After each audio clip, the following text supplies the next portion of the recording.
The new movie Black Christmas, which is of course the remake of the original, has been getting a lot of attention.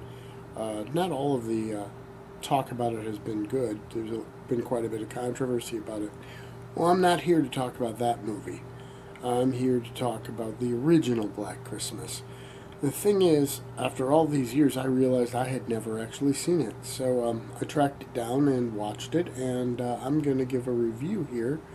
Perhaps both for some of you who haven't seen it in a long time, and for those of you who have never seen it. Now, there's going to be a section at the end that I'll warn you guys about with some spoilers. So if you haven't seen it, maybe you want to avoid that section.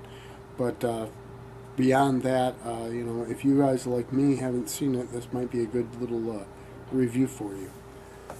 So first off, a little bit of background about Black Christmas.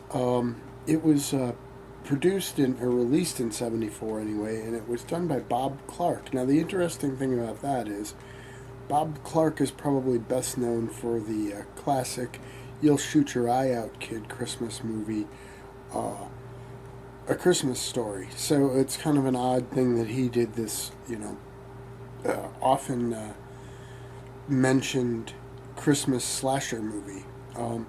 And that's one of the things we'll talk about later, is that this is actually one of the earliest slasher movies. But yeah, Bob Clark was the one behind this movie, and he got quite a cast of characters in there. Margot Kidder is probably most notable. You've also got John Saxon, Olivia Hussey, quite a few interesting people in the movie.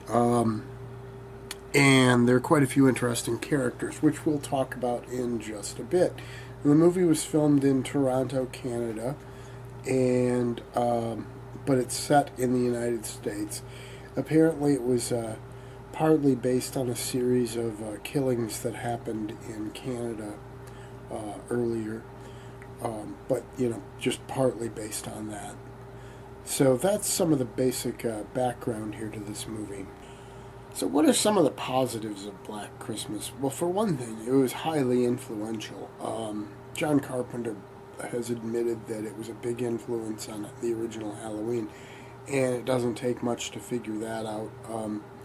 The very opening scene, you can see the killer lurking in the background, and then you can follow from a point of view style, watching the killer entering the house.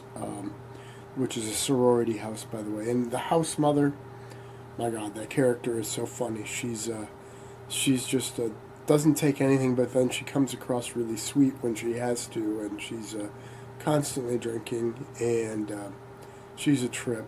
But okay, so one of the things is that it was one of the big influences on slasher films. And it has a lot of the tropes that you'll find in later slasher films. So I think a lot of times they copied a lot of this from them, or at least were inspired by it. Honestly, all art is just being inspired by and interpreting things you've seen other people do. There aren't that many original ideas out there. And so that's one of the cool things. I love the way they juxtapose Christmas music with horrific things happening. It's just such a stark contrast between the two. It just has this weirdness to it that they just captured so well, and there's a real tension and general creep factor to the film. It's downright dark. I mean, none of the characters are really completely likable. There are no characters that you just go, oh well, that. I mean, some of them you would want to hang around with, but on the other hand, none of the well-developed characters are without some serious flaws. Margot Kidder, probably her character being probably the biggest example. Her character Barb, she's kind of endearing in that she's a lush and foul-mouthed and kind of a smart aleck, but lost my attention for being a likable character when she was giving one of the kids booze, boozing him up pretty good. But in any event, that's one of the things that the movie has going for it, is that these characters are pretty well rounded. and well developed. You know, now, like I say, and that just it's just generally creepy and pretty scary movie.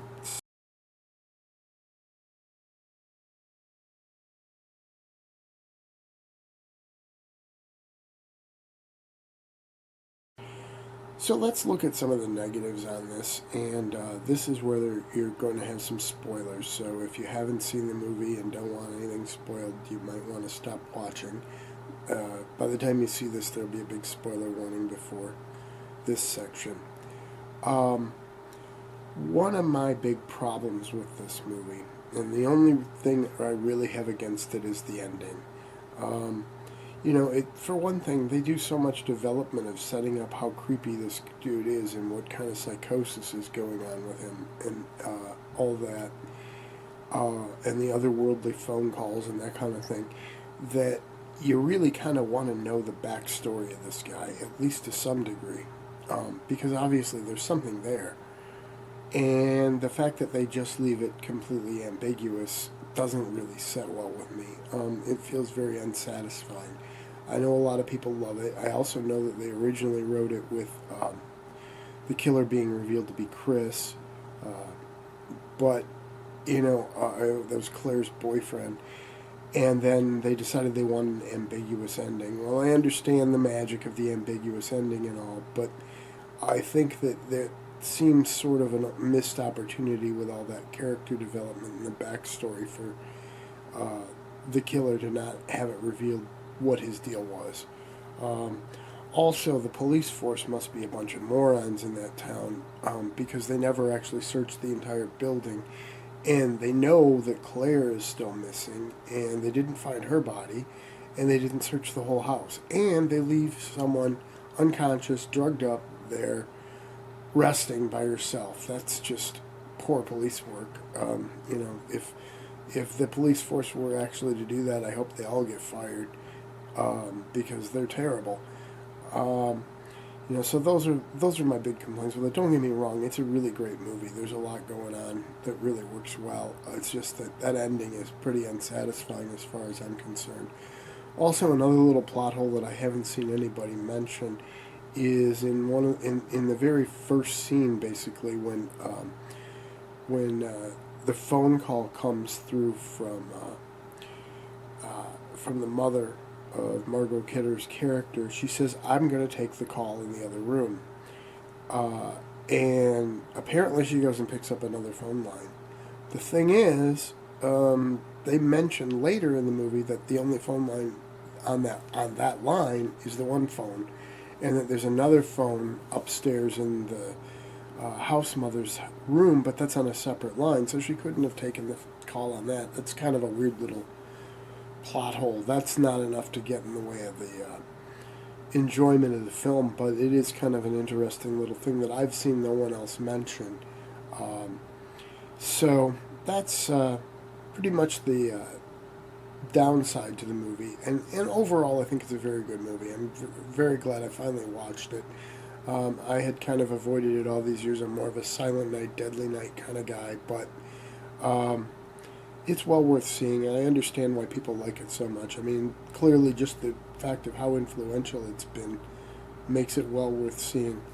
Spooky Ventures is the home for spooky content and spooky merchandise on the web.